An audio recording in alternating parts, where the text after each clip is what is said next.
ખબરોમાં આગળ વધીએ આપણે વલસાડની વાત કરીએ તો સ્વતંત્ર દિવસની પૂર્વ ઉજવણીના ભાગરૂપે વલસાડ શહેરમાં ભવ્ય તિરંગા યાત્રાનું આયોજન કરવામાં આવ્યું હતું। તિરંગા યાત્રામાં રાજકીય આગેવાનો, વહીવટી અધિકારીઓ તેમજ શાળાના વિદ્યાર્થીઓ મોટી સંખ્યામાં જોડાયા હતા। હાથમાં તિરંગો લઈને દેશભક્તિના નારા સાથે યાત્રામાં જોડાયેલા લોકોએ ઉત્સાહભેર સ્વતંત્ર પર્વની ઉજવણી કરી હતી। તિરંગા યાત્રાના પગલે સમગ્ર શહેરમાં દેશભક્તિનો માહોલ છવાયો હતો।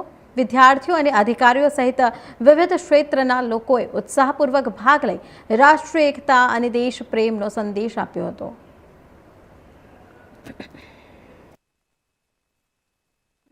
તિરંગા યાત્રાનું ભવ્ય આયોજન થયું હતું, શું કહેશો એની માટે?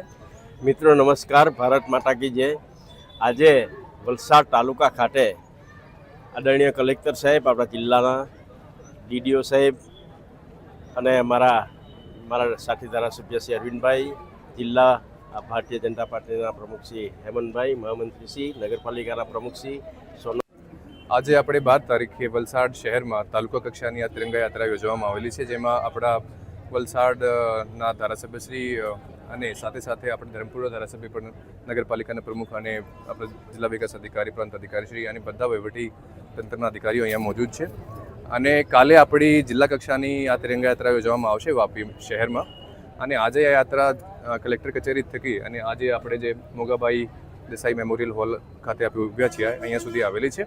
તો આ પ્રસંગે હું બધાને જે સ્વતંત્રતા દિવસ આવનાર છે હવે એમની શુભેચ્છા પાઠવું છું, અને મારી બહુ સૌને વિનંતી છે કે આપણે જે જિલ્લા કક્ષાનો કાર્યક્રમ કાલે છે આમાં સૌ મળીને અને સૌ ભાગીદાર થઈને આને એક મોટું કાર્યક્રમ બનાવીએ, અને આની સાથે સૌને શુભેચ્છા પાઠવું છું। Thank you.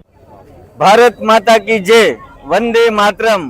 આજરોજ વલસાડ તાલુકા ખાતે જિલ્લા વહીવટી તંત્ર અને વલસાડ તાલુકાના અમારા ભારતીય જનતા પાર્ટીના કાર્યકર્તા અને અમારા સાથી ધારાસભ્ય માન્ય ભરતભાઈ અને જિલ્લા સંગઠનના પ્રમુખ શ્રી હેમંતભાઈ કંસારા, નગરપાલિકાના પ્રમુખ માલતીબેન, અમારા સોનલબેન સોલંકી અને જિલ્લા કલેક્ટર શ્રી સાંગવાન સાહેબ અને જિલ્લા વિકાસ અધિકારી શ્રી અતિરક ચાપલોદજી અને વહીવટી તંત્ર સાથે આજે જે 15મી ઓગસ્ટના પૂર્વએ આ વલસાડ વિસ્તારમાં જે રીતે આજે તિરંગા યાત્રા આ વલસાડ શહેરમાંથી ભવ્યથી ભવ્ય રીતે જે આજે કરવામાં આવી, એમાં શાળાના વિદ્યાર્થીઓ પણ એમાં ભાગ લીધો। રાષ્ટ્ર પ્રેમ દરેક લોકોમાં આવે અને 15મી ઓગસ્ટે જે શહીદીઓએ શહીદી આપી એવા લોકોને શ્રદ્ધાંજલિ આપવા આ કાર્યક્રમ યોજવામાં આવ્યો। આ કાર્યક્રમને આ દરેક લોકોએ એને ખૂબ આવકાર્યો છે, અને 15મી ઓગસ્ટની બધાને શુભકામના પાઠવું છું। ધન્યવાદ। ભારત માતા કી જય, વંદે માતરમ।